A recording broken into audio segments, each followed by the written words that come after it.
Two teenagers, Edward Hope Smith and Alfred Evans, went missing from Atlanta, Georgia.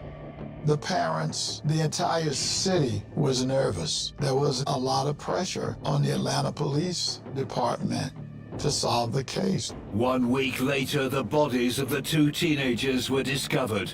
Both had been murdered. Their killings would set in motion one of the biggest unsolved series of murders in U.S. history. It just went on, and it seemed that nobody could figure out how to find who the killer was. Over the next 2 years, around 29 children and young adults were kidnapped and murdered. They became known as the Atlanta child murders.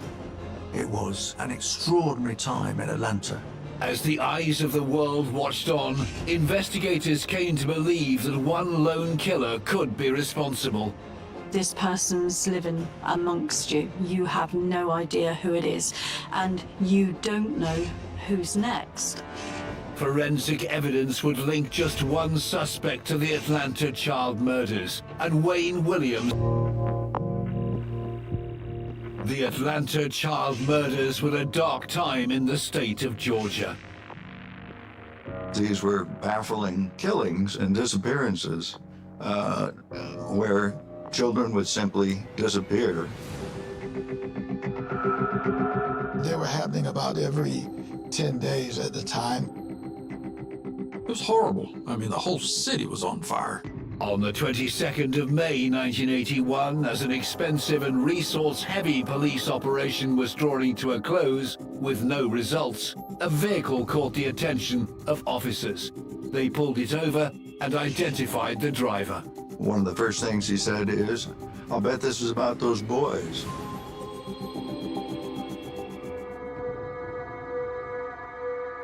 This killer's story begins on May the 27th, 1958, in Atlanta, Georgia. The area where he lived was a middle-class neighborhood, predominantly black residents, a modest house. They doted on Wayne. They were both school teachers. As a child, Wayne Williams' dreams were well supported by his parents. They bought him everything he could want. They started a little radio station for him in the house, only broadcast a couple blocks. So they indulged him very, very much and told everybody he was just their wonder child.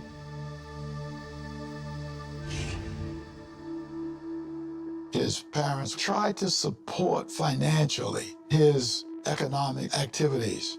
And so he led them to almost bankruptcy, trying to help him do some of the things that he wanted to do.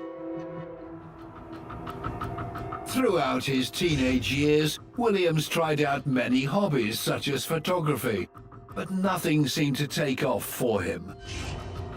I think probably he was a good communicator, he was a good manipulator, and he loved being in the spotlight. Wayne Williams had all kinds of ideas in terms of making money, but he was never able to catch on from an economic standpoint. At 18 years old, Wayne Williams was still living in the family home with his parents. He'd never lived anywhere else, and it was just a little peculiar. His characteristics tended to make him sort of a loner. He was interested in police activities. He knew the police. He hung around the police station. He was kind of an ambulance chaser of sorts. He was an ambulance chaser. It's slang for a person that will hear of an emergency call on the scanner, and then they will chase that call in hopes of either getting photographs, recordings, or something they can sell to the media. This interest in the law began to escalate, with Williams investing in equipment of his own. He gets a car, he's got the lights on it, he's got a badge. He wants people to think he's a police officer. Why would you want to be a police officer if you weren't? It's for the power. Inevitably, in May 1976, 18-year-old Williams was arrested in Atlanta for impersonating a police officer and for unauthorized use of a vehicle. He was not, however, convicted for the offence. Well, there are no charges are brought, he's just given a warning. I think he convinced himself somehow that he was more important than he really was, and that fed to the narcissism that was part of his character. Wayne Willams then attempted to launch a career for himself in the music industry. He had apparently a musical group that he was promoting, and that he was distributing flyers out to different neighborhoods. He had boys in the house looking for interviews about, these musical groups and stuff that he was wanting to promote. He would tell these young black boys, I'm a talent producer. I'm looking for the next Michael Jackson. If you could sing, if you could dance, if you have any talent, get in contact with me. And who didn't want to be Michael Jackson back then? It was 1979 by this point, and Atlanta's first African-American mayor, Maynard Jackson, was a year into his second term. Work was underway to improve race relations around the city. Atlanta was a city in transition, so a dynamic city, full of life, full of energy. They call it the biggest little city in the South. Fantastic place to live. Back in 1979, it was the norm for children to be playing on the streets. The kids would come away from their streets and go to local parks, gather together in big groups. That was normal. But in July of 1979, the innocence of the city would be shattered. 2 teenage boys went missing just 5 days apart. 14-year-old Edward Hope Smith and 13-year-old Alfred Evans. The community could never have expected that this would be the start of one of the darkest times in Atlanta's history.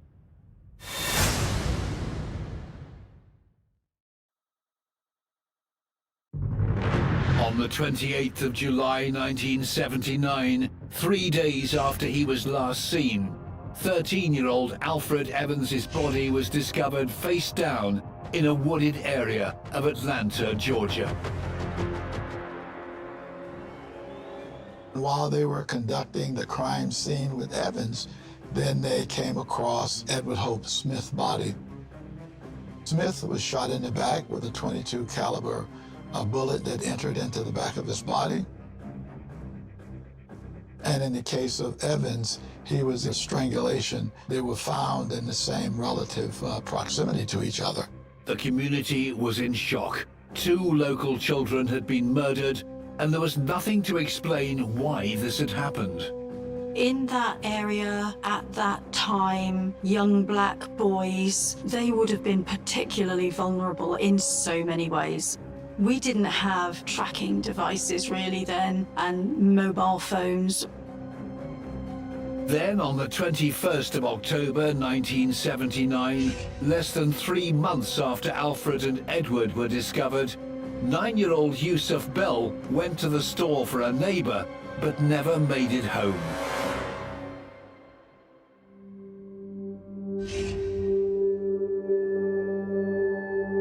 Yusuf had been strangled to death. His body was discovered on the 8th of November in an abandoned school. And it slowly evolved where every few months or so, another child would go missing. Many of them, they would be found oftentimes laid out along a roadside and posed in various different ways. But investigators were at a loss as to who was behind these murders. Something like this creates incredible fear because you know this person's living amongst you. You just can't see them. You have no idea who it is, and you don't know who's next. Anybody's son is a potential target. Locals began to take extreme measures to protect their children.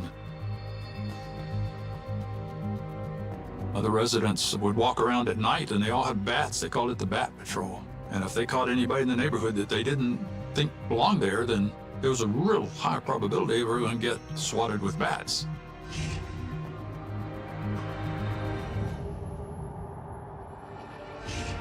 I think there's a racial pressure as well. The communities were thinking and saying, you're not giving us the attention because we're black, and they were probably right. By the summer of 1980, 12 children had gone missing, but officials were still unsure if this was the work of just one killer. So it was presumed these were all just individual murders or disappearances that were taking place and probably not connected. The mothers of many of these children thought that the police were not doing enough, so they formed an organization. They began pressing the police to investigate more, claiming, that these cases weren't being investigated and they wanted to know what happened to their children.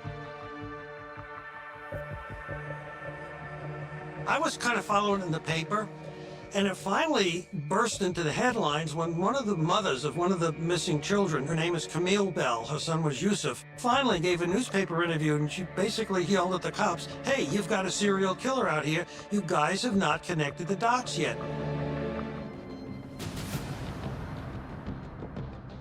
They thought it might be a white person because the history of serial killings were such that they were not looking at an African American. As more children were killed, the murders in Atlanta gripped the entire nation.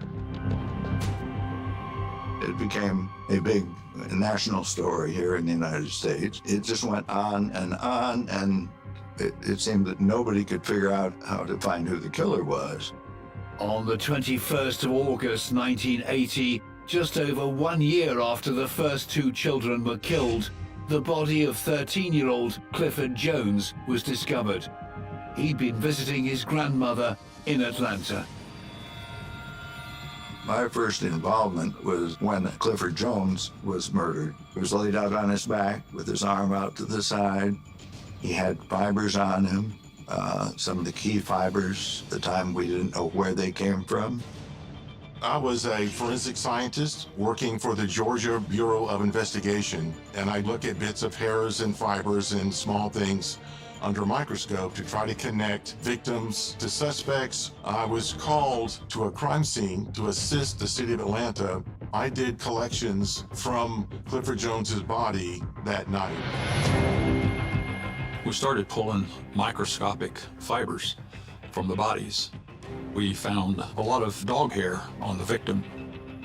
Certain particular fibers started linking cases together, for example, and there were violet acetate fibers and dog hair that became kind of primary linkages that I started finding on bodies similar to one another. By November of 1980, the situation in Atlanta was so serious that help was sought from the president. When the mayor of Atlanta loudly proclaimed to the White House, I have 14 black missing and murdered children, send every living FBI agent that you have to Atlanta to solve this case. John Glover was the special agent in charge of the Atlanta division of the FBI. The mayor would call me periodically and ask for FBI agents to be specifically assigned to the case. So he didn't give up. He contacted the White House, he contacted the Department of Justice, and he continued to try to get the FBI to become more involved in the case. On the 6th of November 1980, U.S. Attorney General Benjamin Civiletti authorized the FBI to participate in the investigation. The FBI got involved. That's where I came in. Every time that a body was found, then we responded to the crime scene and started then from fresh.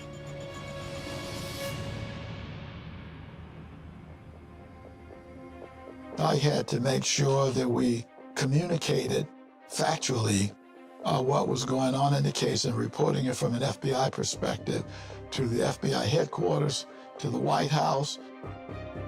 But even with the FBI as part of the task force, the cases were still no closer to being solved.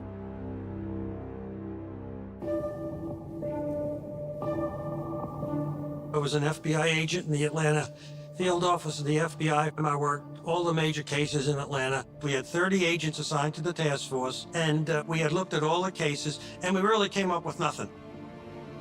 The impact on the Atlanta community was dramatic, and there was no progress. No one could find anybody who might have been guilty.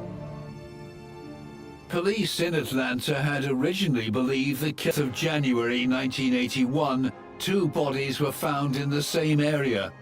11-year-old Christopher Richardson and 10-year-old Earl Terrell. Well, I got out there and it was surreal. There were helicopters circling overhead, all the news helicopters. There were police, news media all over the area. As the number of victims grew, so had the interest in the case from the press. By this time, Wayne Willams was 22 years old. Along with seeing himself as a promoter for music groups, he'd also continued with his childhood hobby of photography. At the time that the cases were going along, Wayne Williams was a freelance photographer. Willams was now attempting to make a living from his hobby. And he would show up at scenes of homicides and fires and so forth and take film and then try and sell it to the stations. On the 23rd of January 1981, Willams was seen by 2 police officers at the site where 15-year-old Terry Pugh's body had been discovered. He presented some identification and asked if he could take some pictures. Detectives were still struggling to find a suspect for the Atlanta child murders. This case at its apex was considered to be the most serious crime case in America. As the crimes continued, the parents became more and more vocal. They started to demonstrate in front of the city hall.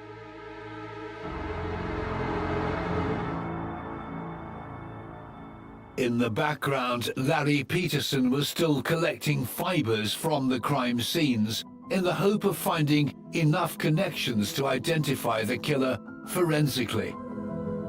The cases were happening in like a 10 to 12 day sequence. Another crime scene, another autopsy, another series of collections to do to compare back to all the older cases. It was an all hands on deck process. The press eventually found out about the forensic line of inquiry and published an article about it. In February of 1981, there was an article in the newspaper about the laboratory linking cases together using fibers. We saw that as being a negative. We involved in the case were upset with that information that it got out.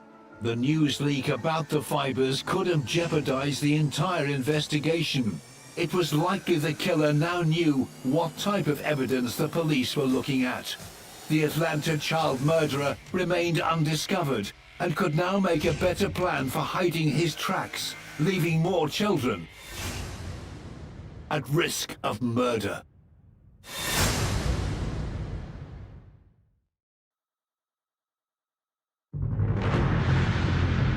By the spring of 1981, 29 children had been found murdered in Atlanta, Georgia, leaving devastated families behind. The authorities were under immense pressure to catch the person responsible, and the community were regularly coming together to search for the killer themselves. Saturday morning in Atlanta, and for the 22nd consecutive week, volunteers set out from West Hunter Street Baptist Church to search for clues to the city's murdered and missing children. But due to the press leak about the discovery of fiber evidence, the police suspected the killer was now forensically aware and had changed how they were disposing of their victims' bodies. So it seemed that the killer was aware that evidence was being found and then took the step of dumping bodies and removing clothing to remove the ability to find that evidence. Many of the bodies started showing up in the South River, young boys being found only in their underwear shorts, all their clothing having been removed, usually dead of asphyxia.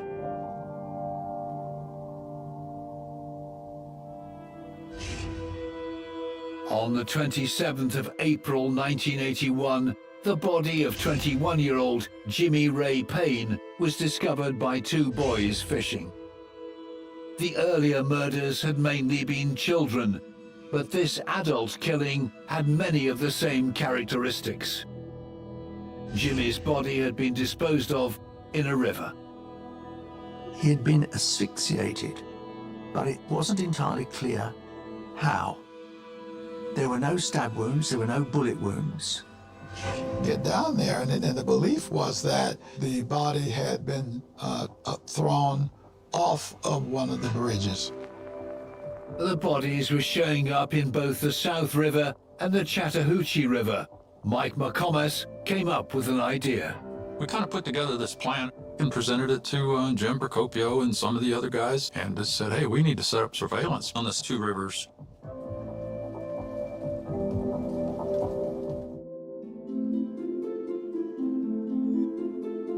Mike McComas came to me with an idea, and they said, what if we start watching the bridges? I told them so. I says, you know how many bridges there are in the Atlanta area? I said, there are hundreds. How do you know we're going to get the right one? The team decided to monitor a limited number of bridges based on the likelihood that a body might be thrown from there. The number of officers needed to pull off an operation like this would be huge. It was a tremendous manpower eater. To cover the bridges, it took 140 people, and that's at least 4 on a bridge, sundown to sunup, 7 days a week. Jim Procopio had given the team a maximum 4 weeks to run their bridge surveillance, starting on the 26th of April, 1981. As the end of the 4 weeks approached, the costly operation had yielded no results. We were told that Friday morning it was over as far as the surveillance goes. We hadn't gotten anything, and we're burning astronomical numbers as far as the logistics go. On the evening of May 21st and early morning hours of May 22nd, it was the last night of the bridge surveillance. That's when an incident took place. At around 3 a.m., with one surveillance team stationed at the James Jackson Parkway Bridge, investigators finally got the break they'd been waiting for. One of the officers on the riverbank heard something splash into the river and saw a car on the bridge. Police on the road pulled the vehicle over. The guy identifies himself as Wayne Williams. And I said, hey, do you mind getting in the car with me so we can sit and talk a minute? First words out of his mouth, this is about those missing and murdered children.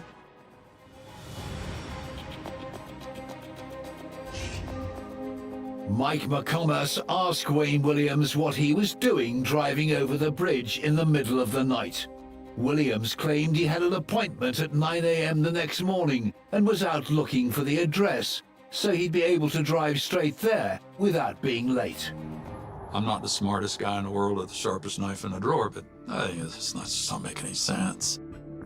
And he agreed to let him look in their car, front seat, pair of suede gloves, and this was in early summer, and it was very hot. You wouldn't be wearing gloves. There was a 24-inch long piece of ski rope, which would be something that one might use as a ligature. None of this was seized because at that time, nobody knew if there was a body because all they'd heard was a splash. They didn't really have enough evidence to detain him, so they let him go. At 6 a.m. that morning, the final shift of the bridge surveillance ended as planned. If Wayne Williams had been at the bridge just 1 day later, he would not have come into contact with the police. On the 24th of May 1981, 2 days after investigators had heard the splash in the river, another body was found, a mile downstream from the James Jackson Parkway Bridge. The body of Nathaniel Cater washed up on the shore on the Fulton County side of the Chattahoochee River, almost exactly the same place where another young man had been found 30 days earlier, Jimmy Ray Payne. Nathaniel Cater was 28 years old. The medical examination revealed the cause of death to be asphyxia, but the search for evidence of Nathaniel's killer was painstaking. You have to look for fibers, however difficult it is, you have to look for where the evidence can be located. And on the silt from the clay in the river had kind of entombed some of the fibers next to the scalp. You could find hairs and fibers below the hair. The task force now had a body loosely linked to the bridge incident involving Wayne Williams, but there was still not enough evidence against him to make an arrest. We were concerned because children and young adults were being killed every 10 days. So we put him on 24-hour, 7-day-a-week surveillance to make sure that while the investigation continued, he couldn't commit any additional crimes. Investigators spoke to the 23-year-old's neighbors, who gave an account of seeing Wayne Williams at home shortly after he'd been stopped on the bridge. He went home, and according to some neighbors, he began loading up things in boxes, and there was a fire in the barbecue pit in the backyard of the home. And then the neighbor saw him carrying plastic trash bags to the family station wagon and leaving for what they assumed to be the dump. The murders had been taking place for 2 years by this point, with investigators struggling to find the killer. And their prime suspect may have just destroyed the evidence needed to prove it was him. Although he wasn't under arrest, in a surprising move, Wayne Williams agreed to take a polygraph test. At the time, I was the chief polygraph examiner for the Atlanta office of the FBI. So I talked to Wayne Williams for quite some time. The results were a shock to the chief polygraph examiner. Looked at him and I says, testing shows that you're actually the one that killed Nathaniel Cater, the last boy that was missing. He didn't move, he was real calm. Williams looked at Richard Ratcliffe and simply said, "I don't believe in polygraph." They didn't arrest him that night. The district attorney declined to authorize a warrant. Wayne Williams was allowed to leave. And then when he walked outside, he looked at me and he says, "You're very good. You really know what you're doing." On the 4th of June 1981, Wayne Williams made another surprising decision by inviting the media into his home. He gives an impromptu press conference and says, "I'm innocent, and what's more, I've taken 3 lie detector tests. I have got nothing to do with all these murders." But I think it's really interesting that for serial killers, there is this need to be recognized for how clever they are, or how special they are, or how frightening they are. And Wayne Williams was this type of person who adored being looked at, of having an audience. That's his whole history, isn't it? There was a lot of pressure on everybody to solve this case. We knew we had our guy. The DA was reluctant. The governor was also under a lot of pressure, so he had a conversation with the DA. It was agreed there was enough circumstantial evidence to arrest Wayne Williams in relation to the last 2 murders, Jimmy Ray Payne and Nathaniel Cater.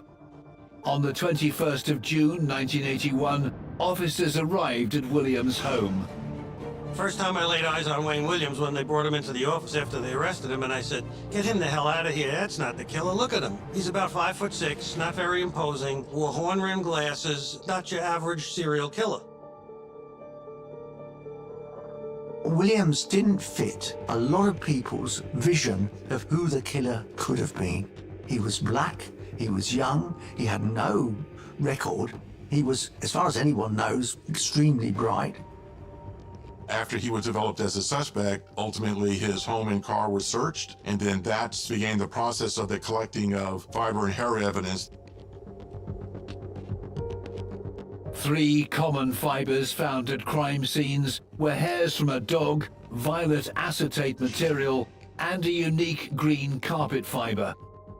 Investigators attempted to track down the carpet manufacturer. My partner and I, we went from one rental space to another. We did all the carpet fibers in the state of Georgia. The carpet was eventually located. It had a fiber structure in a color called English olive. Wayne Williams' home had several rooms of this green carpeting that turned out to be an exact match to the English olive carpeting. And we were able to have a receipt from Wayne Williams' dad where he purchased one of those, and this was unique. And the carpet wasn't the only forensic breakthrough from the house search. There was a bedspread that had a violet and green pattern, and they had a family dog that was a German Shepherd. I was never at a scene that even had those three elements together. They removed those samples of evidence, returned those to the lab, and was able to confirm that the hairs and the fibers that they had been finding on a number of the victims were consistent with the fibers and hairs in Williams' home and in his environment.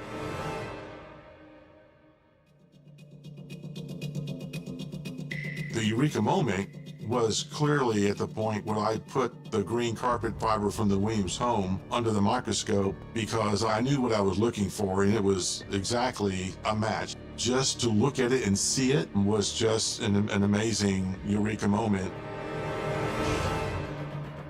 And then when I put the violet part from the bedspread, and it was a violet acetate, just like the acetate fibers linking so many cases, and then the dog hairs look like the dog hair again. This combination seemed overly strong to just be a random accident that could happen. Further evidence came from examining the family vehicles. As Wayne Williams would get a vehicle, fibers from that vehicle would begin showing up on victims, as well as the fibers from the house. Eventually, the FBI and the Atlanta police accumulate sufficient forensic evidence, mostly fiber, to charge Williams with two of the murders, Jimmy Ray Payne and Nathaniel Cater. On the 17th of July 1981, Wayne Williams was indicted for the murders of Jimmy and Nathaniel. Joseph Trelay was the assistant district attorney at the time. So we knew we were preparing a case where we were going to have to prove that Wayne Williams was not just the killer of Jimmy Ray Payne and Nathaniel Cater, but was probably the serial killer that had been terrorizing Atlanta for the previous 2 years. 29 children had been killed over the previous 2 years, but detectives were certain the Atlanta child murderer was now in custody. Investigators needed proof they had the person responsible, or the real killer could strike again.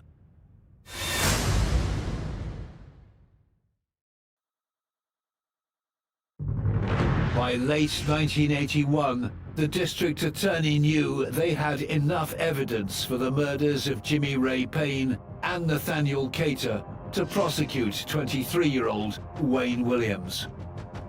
The state also introduced evidence of 10 of the child murders in an attempt to show the consistencies between them all. We knew we had two solid cases. They were able to present evidence from 10 other victims so that the jury would know that Wayne Williams was indeed the child murderer, even though he was only being charged with 2 homicides. The trial started on the 6th of January 1982 in Fulton County. The first time I met Wayne Williams, was seeing him in court. He's very cocky. You could call him a con man. Wayne Williams decided to take the stand, and the jury started to see a violent streak in him and began to see a different Wayne Williams. He finally blew up on cross-examination. Was when they kept confronting him with how illogical his explanation was of why he crossed the James Jackson Parkway Bridge. Witnesses were called to testify that they had seen Wayne Williams with some of the victims before their deaths. There was several that had seen him with Jimmy Ray Payne.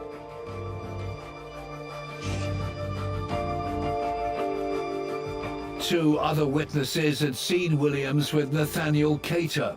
One witness, who may have been the last person to see Cater alive, testified that they saw Williams and Cater leaving a theater together, holding hands. It's those little things. You just keep throwing so many sticks on the fire and the fire gets bigger.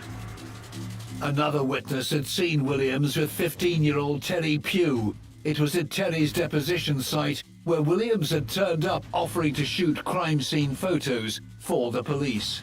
Other witnesses testified to seeing him with 14-year-old Luby Jeter, 18-year-old Larry Rogers, 15-year-old Joseph Bell, and 16-year-old William Barrett. And he had flyers, which he'd created, specifically targeting young black boys, which was how he was managed to convince them, let's go down to the studio, we'll, talk about it, and maybe we'll make a demo. He was there to make them the next, as he said, the next Jackson 5. A lot of these young boys are looking for a way to get out of a socioeconomic place in which they find themselves. It's enticing them with illusions of grandeur in the future, That kind of answered our question as to how he was getting them in the car. That's why he got away with it so long. Nobody noticed him. Wayne Williams had also been seen with scratches on his arms, consistent with those caused by victims when they're being strangled. Wayne Williams had such scratches, and there were 5 witnesses who testified about the scratch marks. In court, fiber evidence was presented to the jury. In many of the cases where the evidence was introduced in the trial, fibers consistent with Williams' environment were found on the victims' bodies. At least 9 of them had dog hairs consistent with those of the Williams family dog. There were too many similarities, not only by race and sex, age, placement in a river, but similar fibers linking together. So there was, I think, an overwhelming amount to show that those cases seemed to be linked to one another. There's tons of evidence that pointed to Wayne Williams and nothing that identified anybody other than Wayne Williams. One of the most important witnesses in the prosecution case was a close friend of Wayne Williams who gave a damning statement in court. And she, on the side, was running a talent business. She became friends with Wayne, and she was one of 5 or 6 witnesses we had who said the same things, that Wayne blamed his own failures on poor black children who brought down the black race, he thought. And that's who he was going out and picking up off the street. The evidence against Williams was so strong, even his friends couldn't escape the fact that he was a killer. During cross-examination, the witness was asked a very poignant question. Do you think Wayne Williams murdered anyone? And she sat there and couldn't answer. And tears began rolling down her face. And as she did, the jury, you see the jury leaning forward, wanting to know, what is the answer here? And she said, yes, he did.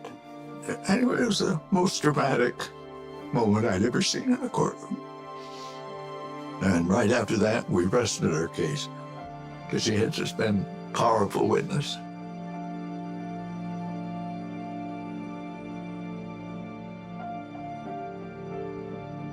After a 7-week trial that captivated Atlanta, the jury went out to deliberate.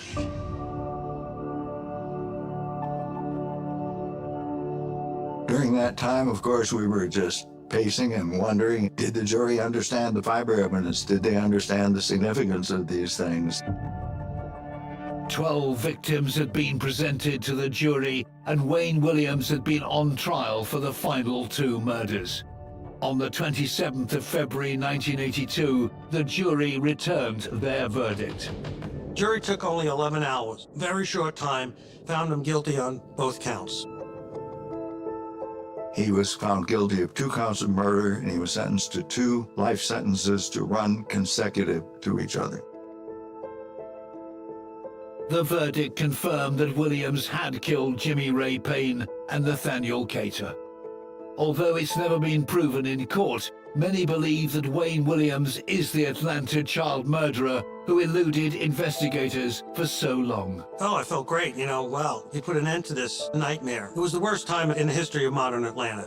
There is no worse time period where you lose 25 young children to a serial killer. When you weighed all the evidence, all the facts, there was no question that it was this guy. We were pleased the jury confirmed our belief, even though there were skeptics, and there still are skeptics. But I'm convinced that Wayne Willams is the Atlanta child murders and that he's guilty of the 2 crimes that he's committed and others that we believe he did, but there was just not enough evidence to present those cases to a jury.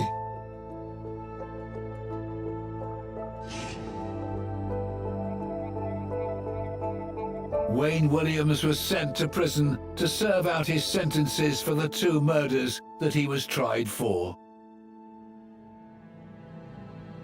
Although Willams was not taken to court for the murders of any children, he remains the prime and only suspect in many of the cases. I can't imagine any worse time. The kids were literally disappearing off the streets and turning up dead.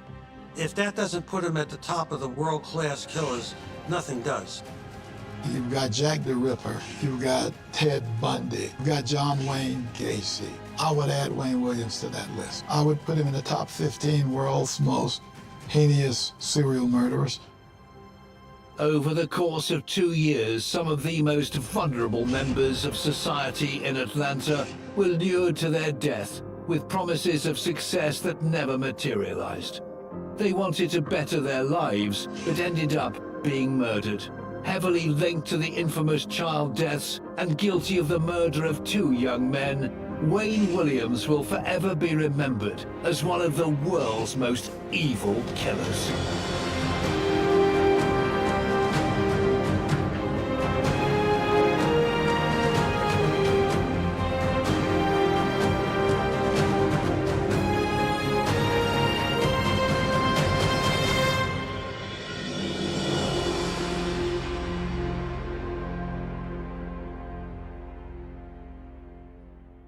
The first scream was never heard. It was swallowed by the hum of the interstate, by the rusted trucks rumbling past the dying town of Marlow Creek. Back then, in the summer of 1999, the nights were long and the air heavy with heat and secrets. The town sat quietly in the corner of a forgotten county, surrounded by cornfields that whispered when the wind turned. On July 17th, a 17-year-old girl named Anna Wilkes vanished after her shift at the only gas station for 50 miles. She locked the door at 10:04 p.m., waved at the security camera, and walked into the dark. No one saw her again. By morning, her car was still parked behind the store keys, on the seat a half-empty bottle of soda, still cold in the cup holder. It was as if she had stepped out for a moment and evaporated into the night. The sheriff at the time called it a runaway. Her mother called it a lie. The town called it bad luck. But as days turned into months and months into years, the silence around Anna's disappearance grew thicker, almost sacred. People in Marlow Creek don't talk much. They work, they pray, they bury things. And Anna's case became one more thing buried under layers of fear, guilt, and dust.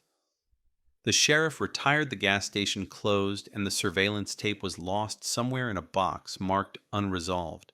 But every summer, when the cicadas screamed loud enough to drown the memories, someone would mention her name again, and the air would go still. 25 years later, the story began to stir once more. It started with construction new houses being built on the old highway, right where the forest used to close in. The workers found something buried beneath the roots, a silver necklace shaped like a tiny bird, the kind Anna always wore. Within days, police sealed the area, yellow tape cutting through the weeds. Forensics vans arrived from the city. The word spread fast. The cold case was open again. Detective Eleanor Hayes had been a rookie when Anna disappeared. Now she was 50, a woman carved from the hard edges of the job. She still kept Anna's missing poster in her drawer, the edges brittle from time. When the call came, she didn't speak for a moment, just stared at the picture of a smiling teenager frozen in another century. Then she grabbed her coat and drove. Marlow Creek hadn't changed much. Same empty storefronts, same leaning church bell, same faces behind dusty windows pretending not to look. But this time, things felt different. When Detective Hayes stepped onto that field, she saw more than dirt and roots. She saw ghosts. The excavation revealed shallow fragments, a torn piece of denim, a hair clip, and beneath it all the outline of a human shape. The medical examiner confirmed it within hours. After 25 years, they had found human remains. The news hit the town like thunder. Reporters arrived, dragging cameras through mud. The local diner filled with whispers, old names resurfacing like cracks in pavement. Everyone had a theory. No one had the truth. Anna's mother, now frail and nearly blind, was brought to the scene in a wheelchair. She held that same silver bird in her hands and whispered, "She's home now." But for Detective Hayes, closure was never enough. She wanted a name, a motive, a confession. She wanted to know why.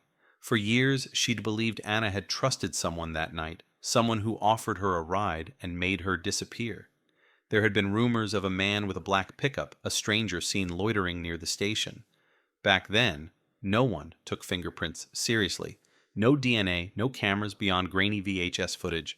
Now the past could finally speak if only someone would listen. Inside the evidence box, the old sheriff's notes were still there.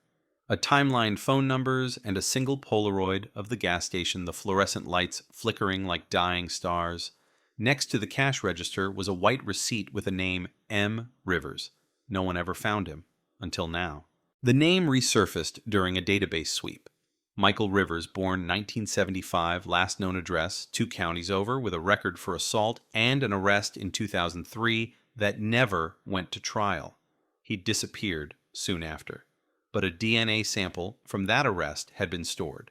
When the lab ran it against the remains, the results came back with a match not to the killer, but to the scene. His DNA was under Anna's fingernails. That night, Detective Hayes drove out to the old Rivers property, an abandoned farmhouse swallowed by weeds.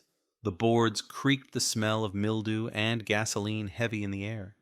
In the corner of the barn, she found what looked like an old trunk. Inside, a stack of photographs, water-damaged faces, barely visible. Teenagers all around Anna's age, smiling, unaware. And in one of them, Anna standing by the gas pump, her uniform still on. The photo was dated July 16th, 1999, the night before she vanished. Hayes exhaled slowly, the sound trembling through her throat. This was no coincidence.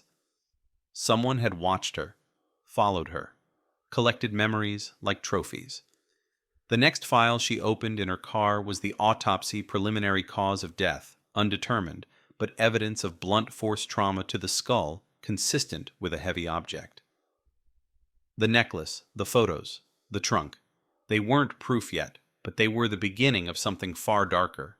By midnight, word had reached the State Bureau. They were sending a full task force. The news ran with the headline, "Police reveal the 25-year-old cold case finally has an answer." But inside the precinct, Hayes knew better. Answers are rarely clean. The public wanted closure. The truth was chaos. She sat at her desk, staring at the old poster again. Anna's eyes seemed to follow her, calm and trusting. 25 years had passed, and yet that gaze still asked the same question, why me? Outside, the rain began to fall soft at first, then harder, like the sky trying to wash away the years of silence. Hayes closed the file, but she couldn't close her mind. Somewhere out there, someone was still alive, someone who had watched a girl disappear and stayed quiet for a quarter of a century. And in Marlow Creek, silence had always been more dangerous than noise. The storm that night didn't let up. Rain slashed against the station windows, turning the parking lot into a mirror of red and blue lights. Detective Hayes sat motionless, her fingers tracing the edge of the Polaroid she'd found in the trunk. Anna's face looked calm, innocent, framed by the dim glow of the gas pump. Someone had stood close enough to take that photo. Too close. Hayes knew what that meant: familiarity, trust. The next morning, forensic units moved back into the field. Under the gray sky, they sifted through mud branches and debris, searching for fragments the rain might have unearthed. Every discovery was small, almost cruel. In its intimacy, a shoelace, a plastic comb, the corner of a receipt, long faded. But the soil kept its secrets well. Then, a break, a fragment of duct tape with hair fibers matching Anna's. Someone had restrained her. Someone had wanted her to disappear quietly. Hayes watched as the evidence bags filled, but her mind was elsewhere on the name Michael Rivers. The old case file painted him as a drifter, a mechanic who'd worked odd jobs around the county before vanishing. But new data from the Bureau told a different story. He'd bought fuel at the same gas station that night. His signature was on the register time-stamped 9:48 p.m. That was 16 minutes before Anna closed up. The question wasn't whether he'd been there. It was why. She tracked down his last known address, a trailer park outside Monroe. The office manager didn't remember him, but an older tenant did. A wiry man with shaking hands who said he kept to himself. Liked tinkering with cars. Never smiled much. But I remember his truck black Ford missing a side mirror. That thing was his whole life. Black pickup, the same one from the witness report in 1999. Hayes felt the old pulse of adrenaline. She sent a team to trace registration records. 2 hours later, the system pinged. The truck had been crushed in a junkyard outside Tulsa in 2002. No trace, no fingerprints, nothing left but rust. But there was one thing the database didn't erase: insurance. The policy had been transferred to a new name that same year, David Lorne. She leaned back in her chair, staring at the monitor. The alias felt deliberate. David Lorne, same birth date, same partial social security digits, same handwriting. He hadn't disappeared, he'd reinvented himself. She called the Bureau. Within an hour, they had an address, a small town in Arkansas, 2 states away. Population barely 3,000. He worked as a janitor at a middle school. Married, 2 children. No criminal record under that name. Hayes didn't wait for a warrant. She got in her car and drove. The road was long empty, lined with ghost motels and rusted mailboxes. As dusk settled, she thought of Anna's mother, the way her trembling hands had clutched the necklace, the quiet relief in her eyes that had nothing to do with justice. Hayes whispered to herself, "You deserve more than a body in a field." By the time she reached the address, it was near midnight. A small house stood at the edge of a cul-de-sac porch, light flickering. She sat in the car for a moment, rain tapping the windshield like impatient fingers. Then she stepped out, badge in hand. The man who opened the door was older, heavier, with tired eyes. But something in the way he looked at her, the stillness, the recognition he tried to hide, told her everything she needed to know. David Lorne. Yes, ma'am. Or should I say Michael Rivers? The color drained from his face. For a second, the house was silent, except for the TV murmuring inside. A child's laughter echoed faintly down the hallway. Hayes lowered her voice. "We need to talk." He didn't resist. Maybe he knew the past had finally caught up. In the interrogation room, his hands trembled as he lit a cigarette. He stared at the smoke as if hoping it could make him vanish again. "I didn't kill her," he said, voice low. "You need to understand that." Hayes stayed quiet. Silence made people fill it. She asked for a ride, said her car was acting up. I took her a few miles out. She got out by the bridge. That's it. Why were you near the station that late? He hesitated. She called me. Said she felt like someone was following her. Hayes's eyes narrowed. You expect me to believe that he exhaled smoke slowly. Believe what you want. I left her there. She was alive when I drove away. The statement didn't clear him. It twisted the story deeper. Why would Anna call him they barely knew each other, unless there was more? unless he wasn't the only one there that night. Hayes returned to Marlow Creek with a storm in her chest. The next step was to dig into Anna's world, her friends, her coworkers, the people who had been overlooked when everyone assumed she was a runaway. She found an old yearbook, faded ink over smiling faces. One name kept recurring: Ethan Cole, former classmate, then boyfriend, according to a note in the file. Questioned once released, left town soon after.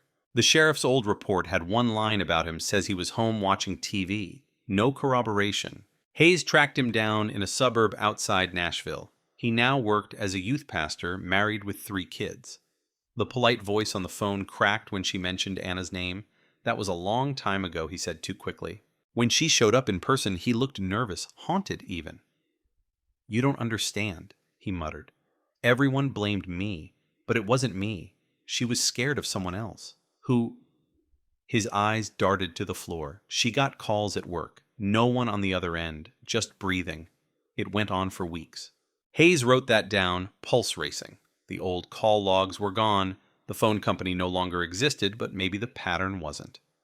She ordered a trace through the old exchange numbers. To her surprise, a handful of calls from that year had been archived on microfilm. Every one of them came from a payphone near the Rivers Auto Garage, the place where Michael had worked. Coincidence or calculation? The puzzle was tightening. The lines between guilt and innocence began to blur. Hayes knew she was close enough to smell the fear rising from every corner of this case. But as the night deepened and thunder rolled outside her window, one thought wouldn't leave her. What if Rivers hadn't acted alone? She flipped open the Polaroids again. In the corner of one picture, barely visible, was a second reflection. A shape in the glass of the gas station door. Someone standing behind the camera. Someone watching. Hayes leaned forward, her voice low, almost to herself. Who the hell were you? Outside, the storm raged harder. Lightning cutting the sky open for a split second, and in that white flash, Marlow Creek looked alive again, like the past had come back to life, demanding to be heard. The reflection wouldn't leave her mind. That faint outline in the glass, barely a shadow, yet too defined to ignore. Hayes sent the photo to digital forensics, asking them to isolate the shape, enhance the contrast, strip the glare. She didn't expect much. 25 years had blurred the image almost beyond recovery, but sometimes ghosts hide in pixels. When the results came back, her breath caught. The figure behind the camera was wearing a uniform, a short-sleeved shirt with a patch on the shoulder. Law enforcement. Hayes stared at the printout under the cold fluorescent light. A cop had been there the night Anna disappeared. That changed everything. She went back to the original files, flipping through every report from 1999, the old signatures fading into yellow paper. Most of the deputies from that time had retired, moved away, or died. But one name stood out: Deputy Carl Danner. He'd been on patrol the night of the disappearance. He claimed he never saw Anna, never stopped at the gas station. But in one margin note, the old sheriff had scribbled a comment: Danner checked in late. Said he took the back roads. Hayes looked up the name.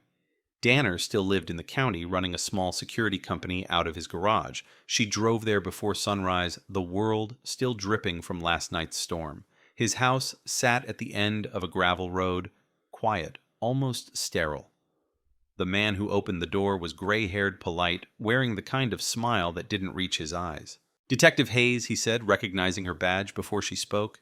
"I wondered when you'd come around." "You remember Anna Wilkes?" she said. Not a question. He nodded slowly. "Hard to forget. We found new evidence, a photograph. You were there that night." He didn't flinch, didn't blink. "That was 25 years ago.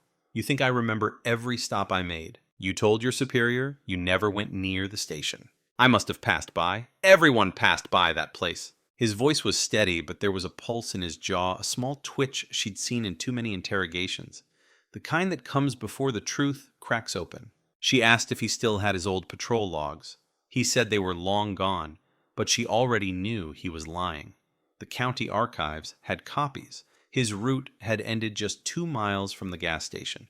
He'd gone dark on radio for 43 minutes, long enough for a girl to vanish. Back at the precinct, Hayes opened the archived call sheet. The dispatcher from that night had logged an unlisted call, time-stamped 10:06 p.m. A female voice panicked, cut off mid-sentence. The note read simply, "Possible disturbance caller disconnected." The number matched the payphone outside the gas station. She replayed the tape of the old analog hiss, swallowing the words, but the tone was clear fear. Hayes turned the volume up, every syllable crawling through static, and then she heard it, a second voice, low male in the background. 2 words barely audible. "Get in." Her throat tightened. She sent the file to audio restoration, then stared at the map of Marlow Creek pinned on the wall, red markers for every sighting, every rumor, the gas station, the river bridge, the field. A triangle of silence, perfectly drawn. That night, Hayes visited Anna's mother again. The old woman was sitting by the window, the silver necklace hanging like an anchor against her chest. "They said it's over," she whispered, "but I still hear her sometimes." At night, walking down the hallway. Hayes didn't know what to say. The years had hollowed this family, turned grief into routine. "Mrs. Wilkes?" she asked softly. Was there anyone Anna trusted in law enforcement back then? The woman's hands trembled. She used to talk to a deputy. Nice man. Said he checked on her during her shifts. Carl, I think his name was. The air left the room. Hayes stood in silence, feeling the weight of that name sink deeper. She drove straight to Danner's property again. His garage was locked, but the padlock was new shiny against the rusted door. She circled the perimeter flashlight, cutting through the dark. Behind the garage, under a tarp, she saw something buried in an old patrol car, stripped of plates. When she brushed the dust from the hood, her light hit a faded emblem, Marlow County Sheriff's Department. The trunk smelled of oil and damp earth. And something else, something metallic. Inside, wrapped in plastic, lay a rusted crowbar and a woman's shoe. The tag on the inside, still visible, Anna. Hayes froze. Her heartbeat thudded against her ribs. After a moment, she called it in. Within an hour, the property was crawling with uniforms, searchlights cutting through the fog like knives. Danner stood in handcuffs on his porch, his calm finally broken. "You don't know what you're doing," he spat. "You think you're the first one who tried to bury this?" The words chilled her. "What do you mean, bury this?" He smiled a broken, tired smile. "You really think it was just me?" That single sentence fractured everything. Inside the garage, investigators found files, photos, copies of reports notes on the original investigation. Every page marked with initials J.W., the old sheriff, James Wilcox. The man who'd led the case, who'd called Anna a runaway, who'd shut it down when the trail was still warm. Hayes sat in her car, watching the dawn spill pale light across the fields. Pieces were falling into place, but the picture was uglier than she imagined. Danner might have taken part in the cover-up, but he hadn't acted alone. Back at headquarters, the restored audio came through. The technician leaned in voice low. "You need to hear this." The tape crackled, hissed. Then, after the girl's scream, came that same male voice again, clearer now. Only it wasn't Rivers. It wasn't Danner. It was another man entirely, older, commanding. The voice said, "It's done." Hayes closed her eyes. She knew that voice. She'd heard it once before in training tapes and ceremonies, and old recordings stored in the department's archives. It was the sheriff himself. Morning bled into the station like a slow confession. The rain had stopped, but the air still smelled of metal and dirt. Detective Hayes sat alone in the briefing room, the old cassette tape still turning in the player, the sheriff's voice echoing in fragments. "It's done."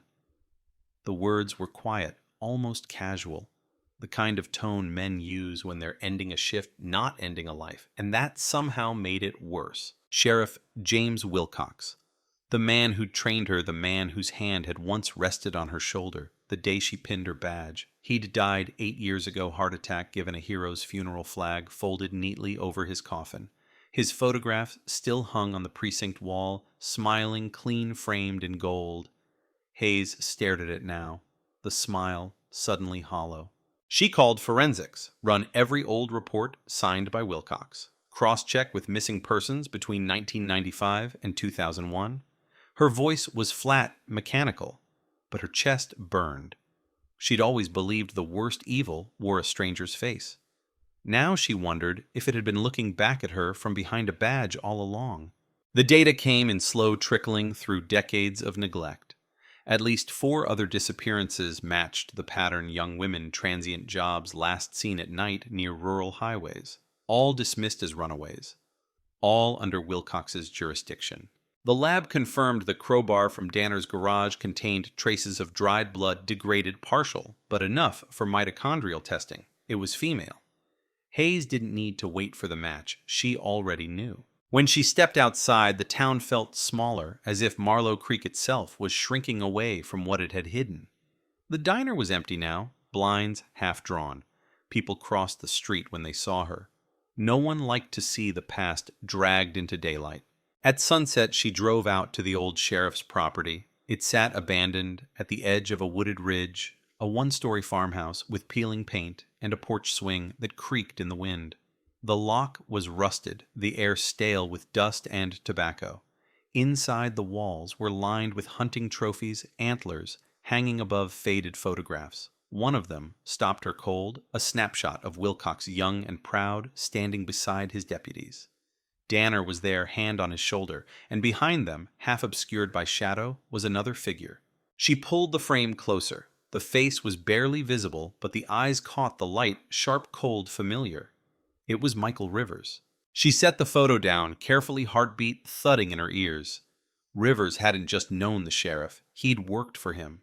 In the basement, beneath a layer of old boxes, she found a filing cabinet chained shut. The key was long gone, but her boot wasn't. The drawer groaned open, spilling yellowed papers across the floor. What she found made her stomach tighten. Personnel files, arrest reports, mugshots, all marked with the same red stamp, closed by order of sheriff. Most of the names were women. And tucked inside a brown envelope, a single Polaroid, Anna Wilkes alive, standing beside a patrol car. Wilcox's reflection visible in the window. Hayes sank to her knees. The truth wasn't a single killer hiding in the dark. It was a chain. A system that protected its own one favor at a time until the whole town became complicit by silence. She brought the evidence to the Bureau. Federal jurisdiction would tear through the county like fire, but as she prepared the transfer, a message came through her radio. Detective Hayes, you need to come to holding.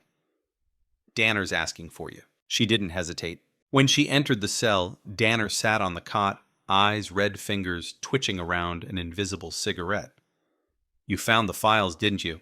He said. She nodded. He laughed, not cruelly, but hollow, like a man who'd run out of lies. We didn't mean for it to happen that way. The sheriff, he said it was an accident. She hit her head, told me to move the body, said it was better that way. Better for who? For everyone, he whispered. The town couldn't handle another scandal.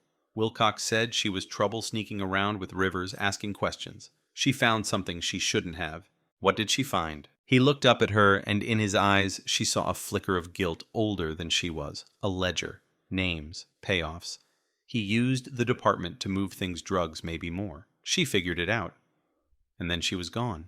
Hayes felt the floor tilt beneath her. Corruption, smuggling, murder. It wasn't a crime of passion, it was a cover-up for an empire built in shadows. Where's the ledger now? She demanded. He shook his head, slowly. Burned. But there's one more thing. He kept a safe behind his office wall under the map of the county. You'll need the key. He lifted his wrist, showing a small chain hanging from it, a rusted key ring with one brass key left. He handed it through the bars. I kept it all these years, thinking maybe one day someone would care. She took it without a word. That night, she returned to the precinct alone. The halls were empty. Lights dimmed to save power. The old sheriff's office hadn't changed his name, still etched on the door dust, thick on the blinds. She walked inside, every step echoing against linoleum that had seen too much. The map still hung there just like he'd said, counties marked in pen-red pins, tracing old routes. She ran her fingers along the wallpaper until she felt a hollow space, a small metal square. The key turned with a reluctant click. Inside the wall safe lay a stack of envelopes, each sealed and labeled by year. 1998, 1999, 2000. She opened the first. Photographs spilled out evidence logs, victims, staged accidents, proof that Wilcox had used his badge to erase lives. The next envelope held cash marked bills, and one chilling artifact, a sheriff's patch soaked in dried brown stains. At the bottom of the safe, a single note written in Wilcox's hand: "If they ever come looking, tell them she ran." Hayes sat in the dark, surrounded by ghosts that had worn uniforms. Her breath shook the sound too loud in the silence. The town had built its peace on a graveyard. Outside, dawn crept across Marlow Creek, painting the streets in pale gold. Somewhere a rooster crowed. The world turned as if nothing had changed, but everything had. And for the first time, Detective Eleanor Hayes knew this wasn't just about Anna Wilkes. This was about everyone who had disappeared under the sheriff's watch. Every cold case buried by duty, loyalty, and fear. The truth had been waiting 25 years. Now it was awake. The next morning, the precinct was a hive of noise. Radios buzzed. Phones rang, voices overlapped like static. The discovery inside the sheriff's safe had hit like a grenade. Evidence logs were being copied, forensic teams called in, and the Bureau was demanding a full transfer by noon. Hayes stood at the edge of the chaos, clutching a file too heavy for its size. The contents weren't just proof of one man's corruption, they were the anatomy of an entire system that had fed off silence. She walked past the portraits on the hallway wall, every sheriff since the county's founding, all smiling, all framed in the same gold trim. Her eyes lingered on Wilcox's photo. The glass reflected her own face back at her, layered over his like time collapsing in on itself. She whispered, barely audible, "You built this house. Now I'll burn it down." In the conference room, state agents waited, suits sharp expressions, colder than marble. Hayes laid the file on the table. "These," she said, voice steady, "are your ghosts." The lead agent flipped through the photos, one brow lifting. "You're sure this evidence is legitimate?" "I broke the safe open myself. No chain of custody gaps, you can test it." He nodded slowly, then leaned back. "You realize what you're accusing here, a decorated sheriff, a department with decades of service. This isn't just criminal detective, it's political." Hayes crossed her arms. "A girl died because of their politics." Silence hung heavy for a moment before he sighed. "We'll take it from here." But Hayes didn't move. She didn't trust them. She'd seen too many cases vanish once they left local hands, too many truths diluted in bureaucracy. "No," she said quietly, "not this time." By afternoon, word had already leaked. Reporters flooded Main Street cameras, flashing microphones thrust toward anyone in uniform. Headlines blared across local stations: corruption scandal in Marlow Creek, cold case tied to sheriff's office, justice 25 years late. Hayes didn't talk to the press. She watched from her car as the town unraveled. The diner's window was plastered with newspapers. The church bell didn't ring that Sunday. People avoided eye contact. The line between victims and accomplices blurred under the weight of revelation. At dusk, her phone buzzed an unknown number. She hesitated, then answered. A male voice gravelly, "Slow, you should have left it alone." The line went dead. She froze, pulse spiking. The threats had started. Someone was still out there, someone who knew what she'd found and wanted it buried again. She called the bureau, but the agent dismissed it. Probably locals upset about the scandal. Don't overreact? Overreact. The word echoed in her mind like an insult. That night, she drove to Anna's old neighborhood. The Wilkes house was dark, except for a porch light flickering like a heartbeat. Inside, Mrs. Wilkes was asleep in a chair television, murmuring softly. Hayes sat across from her, watching the rise and fall of the woman's chest. 25 years of waiting had carved her into something fragile but unbreakable. "You were right," Hayes whispered. "They all lied." The old woman stirred slightly, but didn't wake. Hayes stood, leaving a copy of the sheriff's confession letter on the table beside her. The truth belonged to her now. On her way out, headlights swept across the driveway, a black sedan parked at the end of the street. The same car had been following her since noon. Hayes gripped her sidearm and walked toward it. The engine started tires grinding gravel, and the car peeled away before she reached it. She drove after it, heart pounding, chasing the taillights through the back roads until they vanished into the forest. The night swallowed everything. She pulled over, stepped out, flashlight cutting through the rain-soaked air. Silence. Then a crack, like a twig snapping. She spun around, weapon raised. Nothing. Just wind moving through the trees. But when she returned to her car, there was something on the windshield, a Polaroid, taped under the wiper. She peeled it free, hands shaking.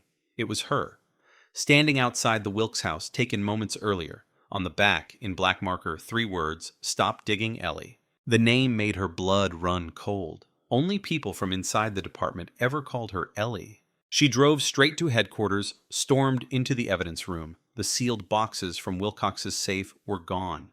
The clerk stammered when she asked. They came this afternoon, said they were from the bureau. No authorization. They showed credentials. Her vision blurred with fury. She called the agent she'd met earlier. No answer.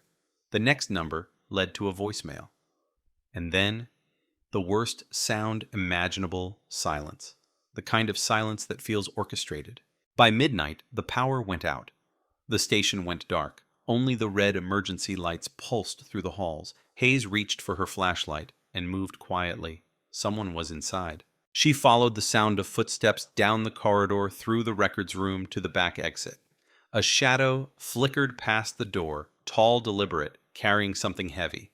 She stepped forward, weapon drawn. Police, drop it. The shadow froze, then turned just enough for her to see his face. It was a uniform, a current one. Officer Reed, 20 years on the force, one of the last men still loyal to Wilcox. His eyes glinted in the dim red light. "You should have stayed out of it," he said. "What's in the bag?" He smirked.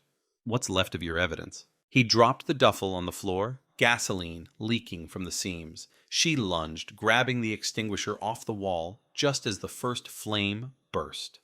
The explosion threw her back, heat tearing through the corridor. She crawled out, coughing, as the evidence room burned behind her, the last 25 years turning to ash.